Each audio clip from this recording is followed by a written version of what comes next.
পূজার আয়োজন নিয়ে আরও জানাতে খুলনা থেকে যুক্ত আছেন সহকর্মী অভিজিৎ পাল। অভিজিৎ পাল, আজকে তো ষষ্ঠী, আজকে পূজা ঘিরে কি আয়োজন করা হয়েছে এবং খুলনার সার্বিক পূজার ব্যবস্থা আমাদেরকে জানাবেন। বান্ডেল থাকলে প্রতি সেনমানিতে টাকা বাঁচবে। বিকাশ সেনমানি বান্ডেল কিনে জিতুন প্রতি লেনদেনে। মহাপঞ্চমীতে দেবী দুর্গাকে জাগ্রত করা হয়েছে এবং আজকে মহাষষ্ঠী পুজোর মধ্য দিয়ে আসলে সনাতন ধর্মাবলম্বীদের সব থেকে বড় যে উৎসব দুর্গাপূজার আনুষ্ঠানিকতা শুরু হবে।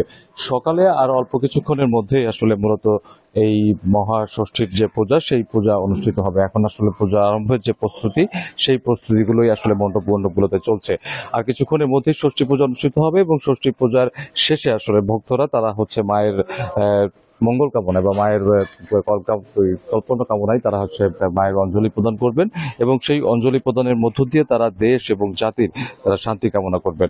আমরা এখানকার যে সমস্ত পুজো উদযাপন কমিটিগুলো রয়েছে তাদের সঙ্গে কথা বলেছি এবং বর্তমানে আমরা শীতলাবাড়ি পুজো উদযাপন কমিটির সভাপতির সঙ্গে কিছুক্ষণ আগে আমরা কথা বলেছি। তারা বলছে যে তাদের সমস্ত ধরনের প্রস্তুতি তারা সম্পন্ন করেছেন এবং তারা আশা করছেন যে খুব উৎসবমুখর পরিবেশে এবং ধর্মীয় ভাবভঙ্গির মধ্য দিয়ে আসলে দুর্গাপূজা এবছর অনুষ্ঠিত হবে এবং শান্তিপূর্ণভাবে দুর্গাপূজা অনুষ্ঠিত হবে।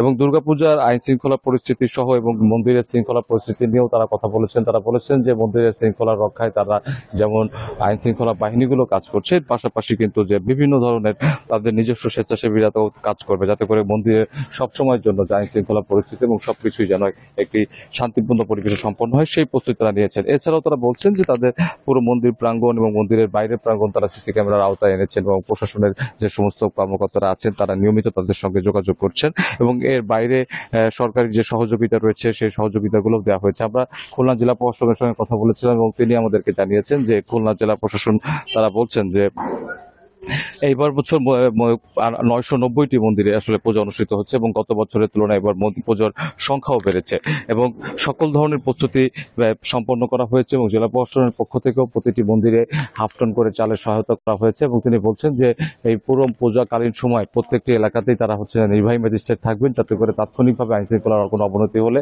তারা তাৎক্ষণিকভাবে ব্যবস্থা গ্রহণ করতে পারেন। অতএব পরিশেষে বলা যেতে পারে যে পূজার সকল প্রস্তুতি সম্পন্ন হয়েছে। আজকে মহাষষ্ঠী পূজা অনুষ্ঠিত হবে এবং মহাষষ্ঠীর মধ্য দিয়ে আসলে সনাতন ধর্মাবলম্বীদের দুর্গাপূজার মূল যে আনুষ্ঠানিকতা সেই আনুষ্ঠানিকতা শুরু হবে এবং যা বৃহস্পতিবার মহাদশমী পূজার মধ্য দিয়ে শেষ হবে। খুলনা থেকে পূজার খবর জানাচ্ছিলেন সহকর্মী অভিজিৎ পাল।